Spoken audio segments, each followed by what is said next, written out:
Hey guys and girls, and welcome back to another episode of Planet Coaster 2, where we built the Testlands again. I know it's been a while since I uploaded my last video.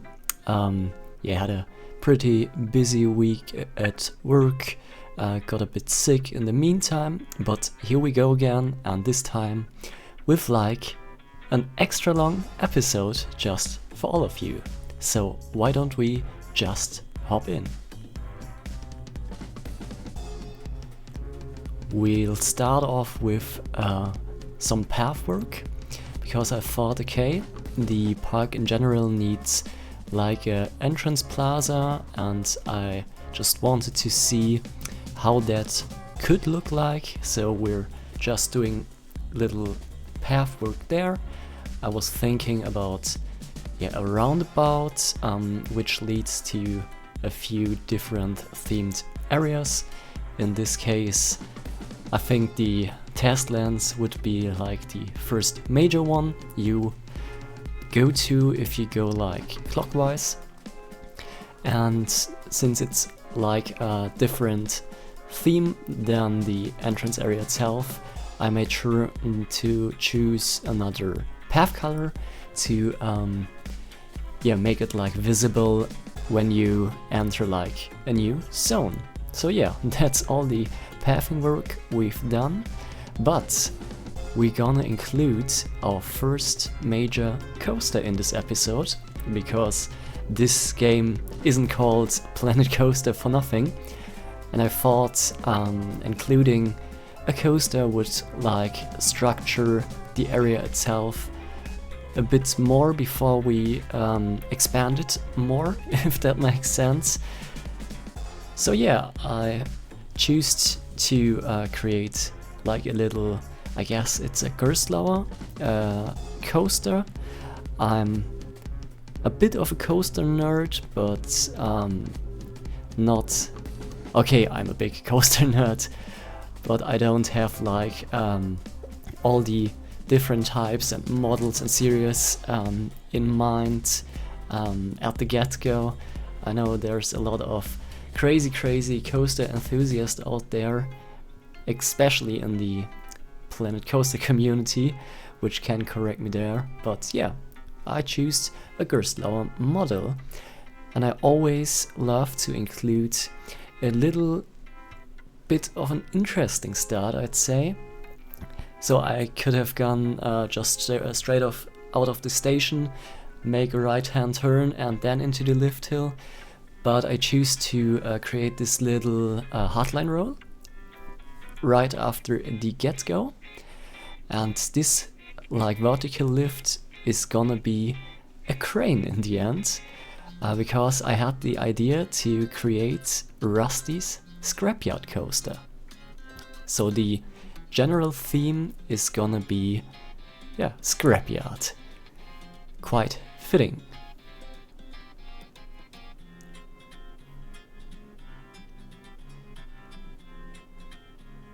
Of course, once you enter the lift hill, it has to go down somewhere. Excuse me, yeah, you get where I'm coming from. And I included a little like lift hill to create some major airtime right at the start to make an exciting ride. I always love coasters with like heavy airtime IRL, so I had to include this. Oh, and just saw that I always set my banking offset to 2 meters, because this way you can like simulate a bit of a hardline curve. I know I don't build the most realistic coasters ever, but I like to include a few realistic elements and always watch like the forces, so the coaster wouldn't like kill you if you would ride it in real life.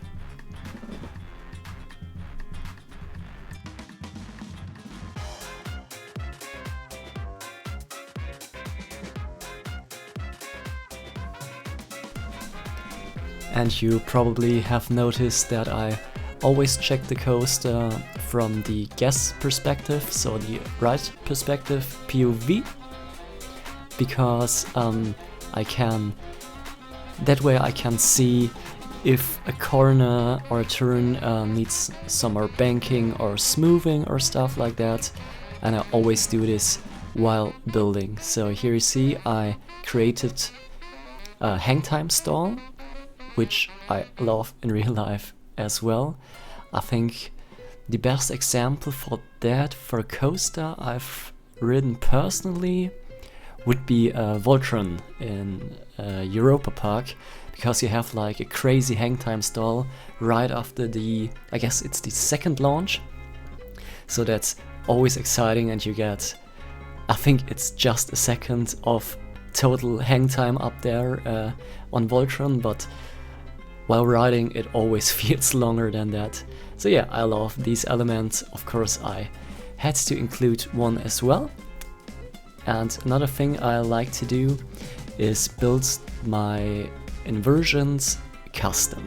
So I don't build the in-game blueprinty ones, I'd say. Yeah, best example right here in the background. This is like a 0G roll, but with custom pieces and not the pre-made in-game one. The only exception for that in this build would be the vertical loop right by the little lake there, because they tend to be smooth enough from the get-go.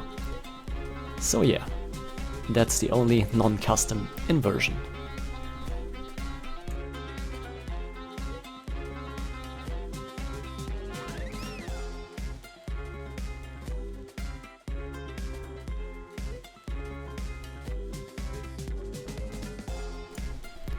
And to make things a bit more interesting and the coaster slowed down there a bit, because my lift hill is only, I guess, like 50 meters, so that's not crazy, but it's a good height. It's not like kiddie coaster height, but somewhere in the middle ground, I'd say.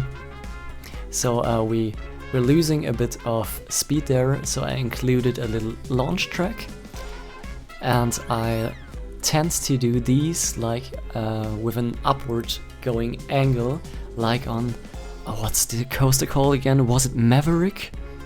Never been on it myself, but I love the idea of getting launched up a hill, and then you hit like a little airtime hill and you get like flung out of your seat forces wise. So yeah, it's not speeding the train like crazy up, just enough to make the second half of the ride a bit more faster and interesting.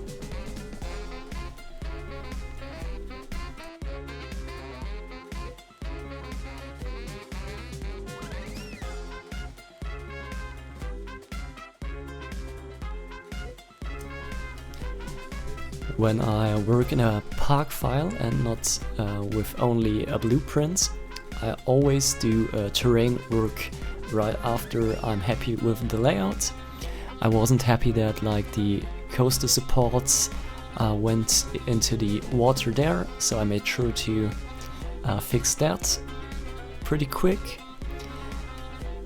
And usually I align the terrain a bit to the coaster layout itself.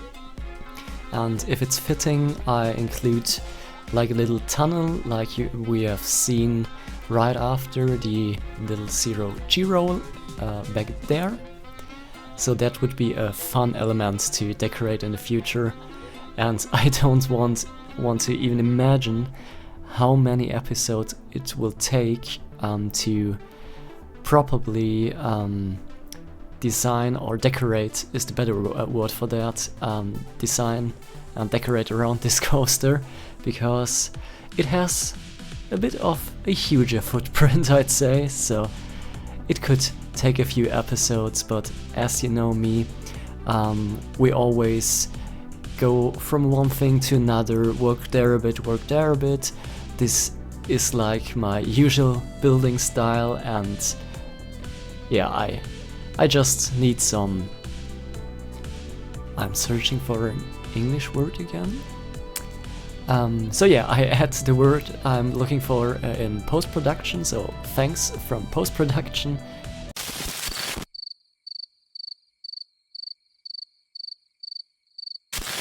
You need a few different things from time to time, or else I get a bit bored.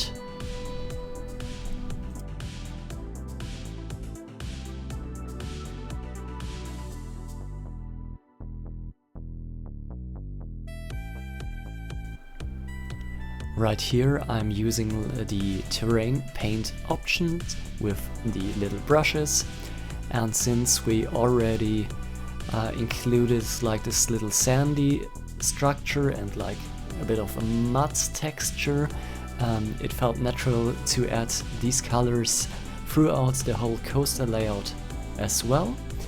And I actually chosen like a rock type to add a bit more grittiness to a bit more elevated points in the layout.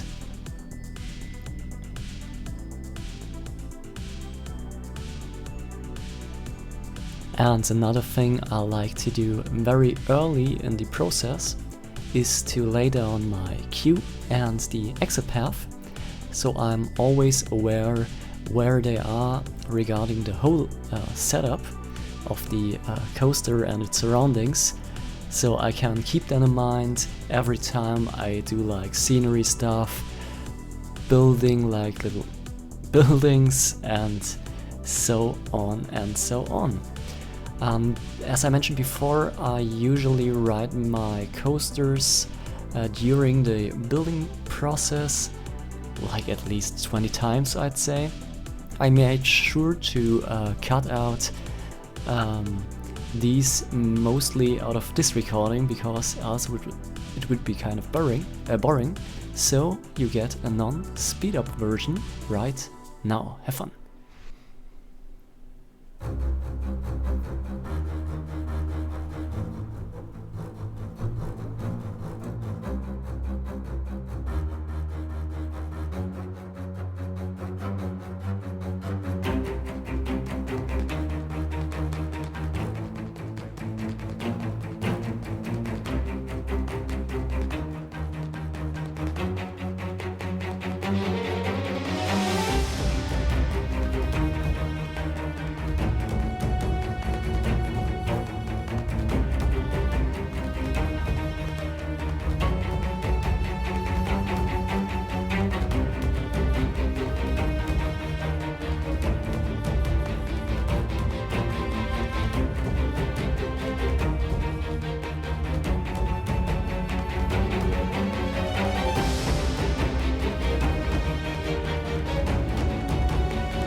Yeah, I'm really happy with how this coaster turns out. I like the layout, and I probably won't touch it anymore, because I usually design all the decorations and buildings without changing anything of the coaster layout anymore. This way it always feels like integrated and quite fitting. I know few people and Planet Coaster builders which tend to do like the opposite way. For example, a few members like to build a bit of coaster, decorate, theme it, build a bit more, so far and so on.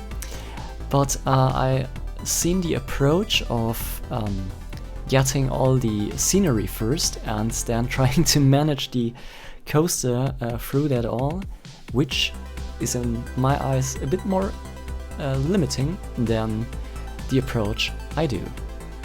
And speaking of approaches, I usually do like one-takers while doing my commentary in these videos, but apparently I had to pause the recording at one point, and after that my recording software randomly chooses to pick another audio input, so I just butchered, I guess it was 10 to 15 minutes of audio recording, and you'll never see these. It's deleted, so it's only the second time for me that I repeat myself, I think. So yeah, just as a FYI for you.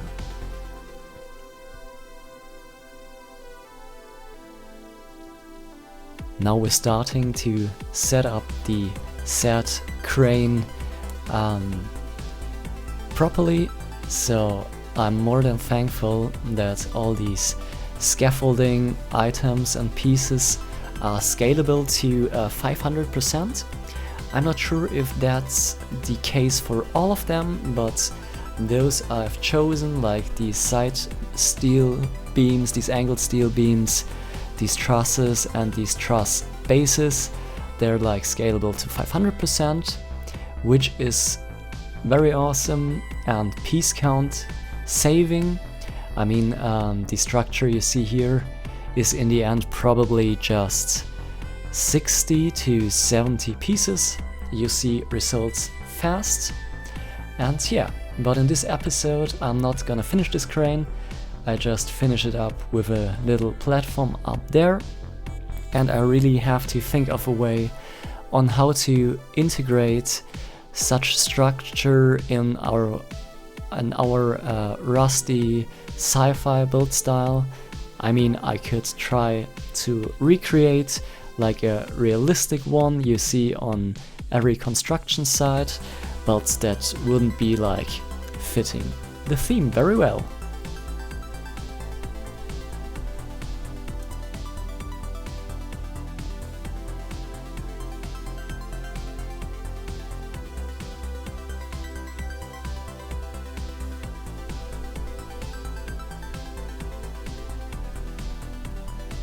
So next up is, as far as I remember, rock work again. No, it's my attempt at trying out the scenery brush, which I actually never have used before.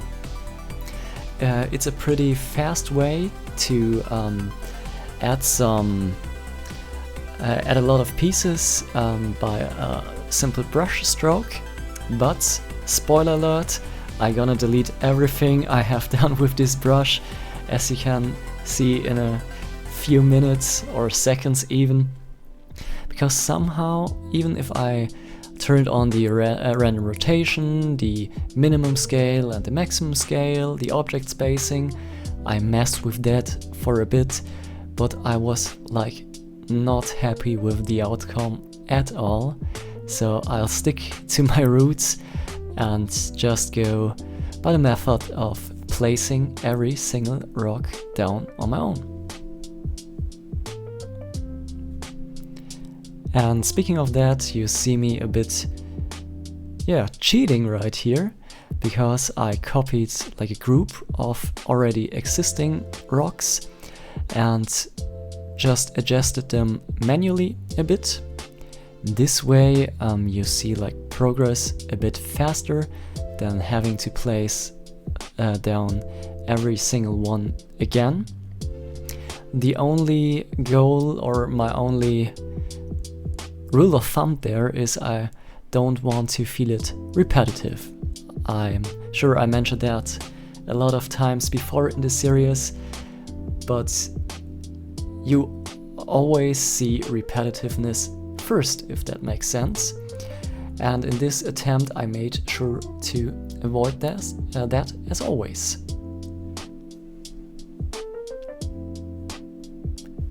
And I'm quite happy with the outcome, and in the end all these rocks you've seen placed down took me like 10 minutes, 15 minute max. So yeah, a bit of a time saver if you know what you're doing. Of course, we always have to check out the nighttime lighting as well. There I noticed the crane structure was missing light in general, and a few touches of the dark green color we always use for the trusty Resort Lightbox 4, which will be, yeah, I guess it will probably the most used piece in the Testlands. Maybe if we ever finish this area, I count them and we'll see. And this actually takes us to the end of the video. A bit of a longer episode today. I hope you enjoyed it nonetheless. And as always, thanks for watching. Make sure to check out the next video, which should be around tomorrow or the day after that. Until then, see you soon. Take care and bye bye.